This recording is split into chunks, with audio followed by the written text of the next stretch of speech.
Hi, I'm Ed. Oh, and that's 18-year-old me at the helm on my Clipper race circumnavigation.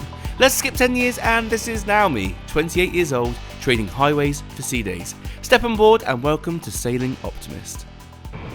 Home sweet home. On this week's episode, Kirsty rejoins us as crew, risks her life whilst docking. We sail through a storm just to go to Richard Branson's favourite restaurant, have a few too many cocktails and have the best sail we've had on board Sailing Optimist. Pour yourself a drink and welcome to this week's episode. Everyone, Kirsty is back for round 2 of teaching her how to sail. We are on our way to Cowes in the Isle of Wight as we speak. It's about a 3.5 hour journey. It's gusting about 25 knots, so it's definitely on the windier side of things. And most people wouldn't go out, but we like to push the boat. We also like to have a bit of fun. It also makes it a bit more interesting. You learn a lot more when it's windy. She's all battened down the hatches downstairs. I'm in my wet weather gear. Kirsty does have a life jacket.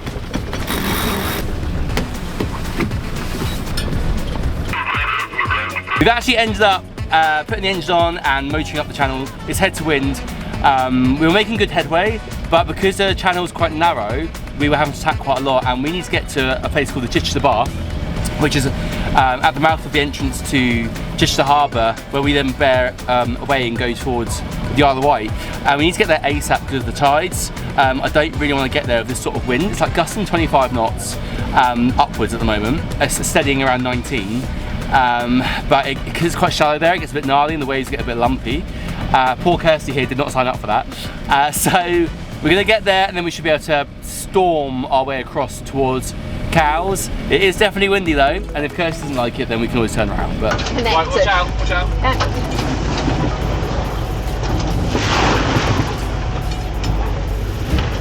Right, there you go. Down there. Right.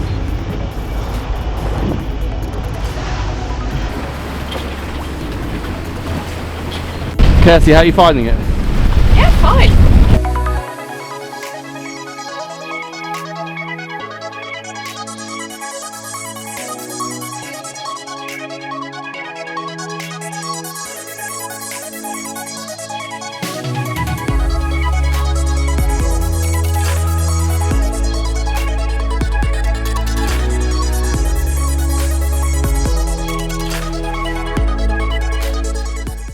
That was a little bit gnarly, not gonna lie.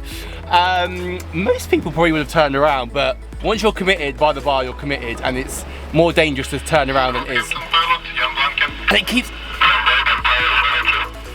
interrupting us. Ah! Sorry, we keep getting interrupted. We have a VHF relay up here, and during the craziness downstairs, somehow we switched to channel 9, which is like the shipping channel for the pilot. So start again. So it's pretty gnarly. Kirsty did fantastic. I mean, even I was like, this is pretty rough, but once you commit at the bar, you're committed, and it is more dangerous to try and turn around in those waves. I'd say they're a good like 4 meters, and we're motoring, so it wasn't very comfortable, and some might say that's a bit irresponsible, but I've done that plenty of times, and if you know what you're doing handling waves like that, then we felt comfortable on the boat, handled like a dream. I was really impressed with her actually. We're now out on the Solent. It's like gusting a good like 16 knots. It's really calmed down. I'm going to put some more sail out in a second. It's probably about a 2 meter swell. Whew, sorry, I'm well out of breath. Hats off to a non-sailor because she handled that so well. Most people would be like, no, turn around. I'm going to open this one up. You really know your sail's stuck when even under load it would come out. That is what happens when you take on a block. I'm waiting for the blood to come through. I know it looks like we're on a broad reach, but we're not. It is literally on the nose, and that's why we're bent over. Kirsty just helped me, I don't know what you helped me with, emotionally helped me take out a bit on my head sail, but as soon as we do that, of course, the wind picks up. So we're now gone from like a steady like 15 up to like 20, but she's storming along. We're having to go quite high on the wind just to get around this fort out here, because there's a submarine barrier. Once we've gone past the fort, we will then bear away and make our ways over to Cowes. Very exciting. She's properly sailing. We're doing it. As Tallulah Tribe would say, we're bloody doing it.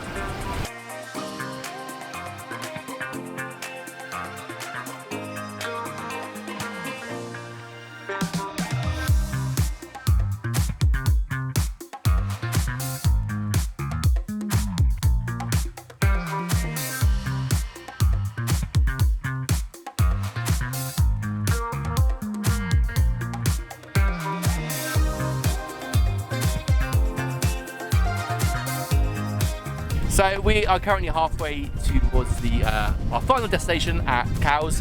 It's been a bit of a gnarly one, the wind is picking up again, but we are bang in the middle of the Solent, and for people who don't know what the Solent is, or where the Solent is, it is on the south of the UK, and then we've got the Isle of Wight, and you can head off towards the Atlantic, or go to the Channel Islands, and further afield. But it's one of the busiest shipping channels in the world, and there's a lot going on today. We've got a few ships coming in from France, so we've got to keep an eye on them. They suddenly come upon you very quickly. So they're probably travelling, I think on my AIS it said they're travelling about 18 knots. They're obviously travelling about 4 or 5. So they're going to sneak up on us quite quickly. We are currently approaching the fort, and I still happen to go quite hard on the nose. So as soon as we get past the fort where the submarine barrier is, we'll be able to bear away, and I kind of want to stay out of the shipping channel just when it's this busy. It's a little bit bumpy, and we are under sail. So this bad boy over here, he's who we're keeping an eye on. So the wind has now picked up. It's about 20 knots consistent at the moment. We've managed to get out the full head sail. I've still got one reef in the main, but the wind's come right round onto the beam, so we are storming along. We're doing about 7.5 knots, and yeah, she's loving it. The autopilot now, good old Andy, the autopilot, has given up. He'd done us well, to be fair, for the first 2 hours, but the motor needs a break, and now I'm helming, but I'm absolutely loving it. We're surfing down a lot of the waves, so you can really feel her arse being picked up and thrown down the waves, but we've got a fair time to go. I keep telling Kirsty it's only going to be an hour, but that hour might be 3. But yeah, loving life.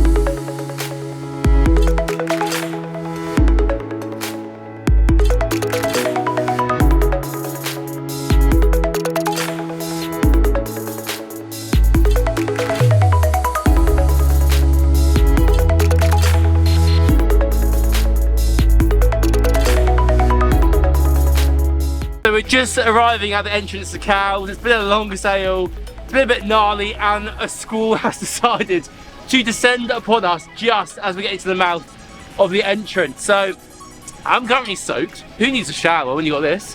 Kirsty's been downstairs sleeping the whole time, you know, living the life. Yeah, it's a bit gnarly. It's going to be interesting coming into my berth. Port side 2, so completely the opposite to what I'm used to. Kirsty will have a bit of a... It'll be very good for her to learn how to dock in really stormy conditions. I'm hoping in there, we're in the South Basin, it's going to be slightly protected because this wind is getting gnarly. Like the squall has got like 30 plus knots of wind in it. This was not on the forecast, it's meant to calm down this afternoon, but you know what? That is sailing, that is weather. It is never predictable and it's always very, very fun. So yeah, we'll let you know how it goes. Definitely need a beer after this. This is what dreams are made of.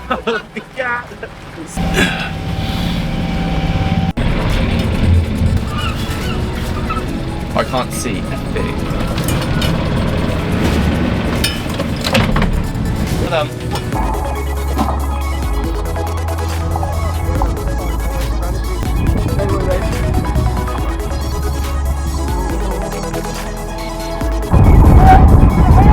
We have just moored up here at Cowes Yacht Haven. I am soaked to the bone. Kirsty's nice and dry, obviously, because she was under wraps, but she did such an incredible job at helping me moor up. It was a leap of faith for her, and we managed to get there in the end. Thank you, thank you for the bow thruster as well. But at Cowes Yacht Haven, I was pulled up on winter rate, so it's £30 a night, which ain't too bad. He said roll the dice, and we rolled the dice, and I won free electricity tonight, so I am very happy. So we're going to charge everything, charge the batteries, get everything tops and nicely up. But we're going to get changed and make ourselves look beautiful, and head down, get beer and some food.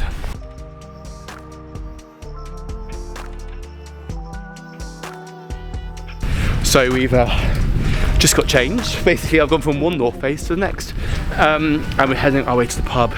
That beer is tasting so good in my mouth already. And Kirsty needs a large glass of wine. On me, of course, because I just put her through absolute hell and back trying to get to Cowes. We went from like 4 metre swell by the bar to like 20, 30 knot winds to torrential rain. And yeah, congratulations, she passed her, basically her level, actually I would say you're like a level 4 sailor now. She's a pro. She can reef a sail, she can reef a head sail. on my website. But she can just never buy a drink. I don't know what her problem is.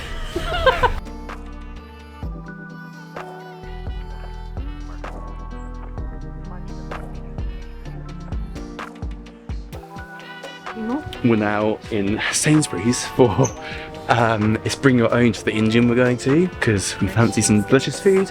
Had a nice couple of drinks. This way, Kirsty. Sorry. To the beer. Oh, there's literally about 3 bottles in this. Welcome to Cows, everyone. Where all the cabinets are empty. So we've actually stumbled across our favourite Indian in Cows, where Sir Richard Branson has actually come here to dine. So I thought, if it's good enough for good old Rich, it's good enough for us. Kirsty has opted for a whole bottle of wine. No, shameful.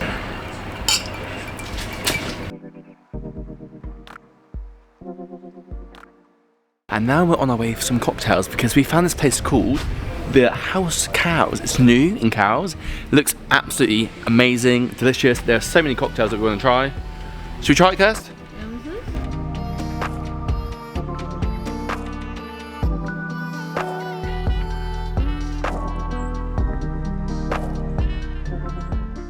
We are on the hunt for some breakfast. We are starving, and there's this place that do these most disgusting dry scones, but for some reason we've got a craving.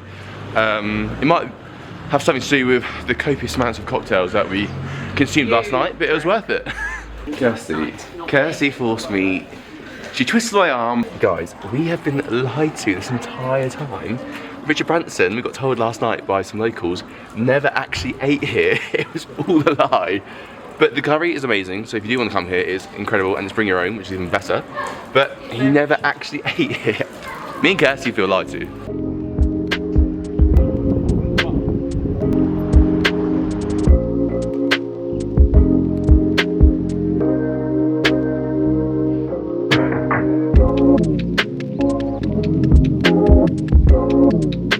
We're just motoring back now, and we had a really good time in Cows, and it's absolutely beautiful. This morning, waking up and seeing the sun, and 2 days could not be further apart. Like, it's a flat calm out here, but it's all relaxing. Kirsty's reading the book, and I'm just been doing, just clearing my mind on the bow, and just taking it all in, really. It's what a beautiful day. Just underway at the moment, and I am starving. And when we're in Cows, we picked up this lovely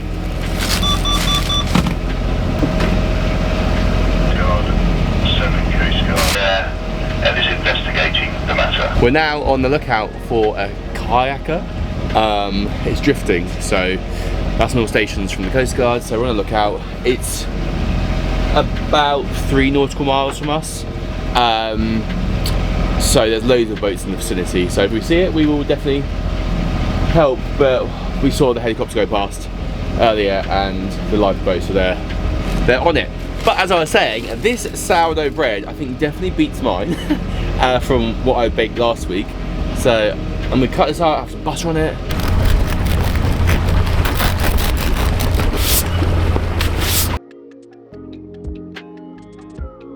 Moment of truth. Is it worth £4.50? I'm not sure. Maybe it was warm? Oliver Twist vibes, isn't it?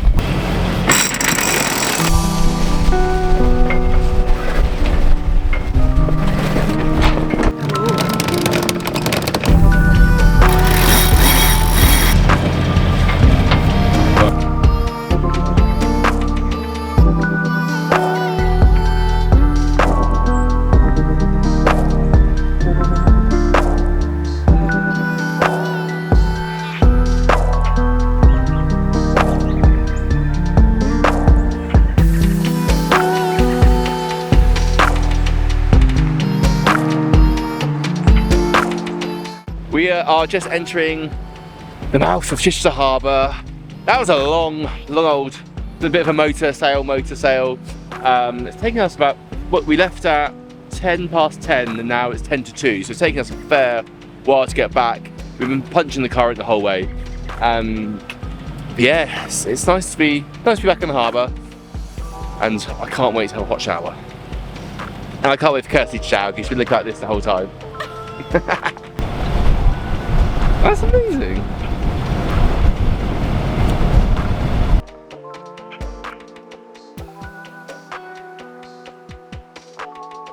We've just stopped at the Witterings and we thought we would anchor here and have a cup of tea. We'll go. If you haven't already, please like and subscribe and leave us a comment. For daily updates on board Sailing Optimist, join us over on Instagram, Sailing Optimist 95. And until next week, keep those dreams alive, because they're the things that drive us in life. Buy myself flowers, write my name in the sand, talk to myself for hours, see if there's your dawn. Wave to me.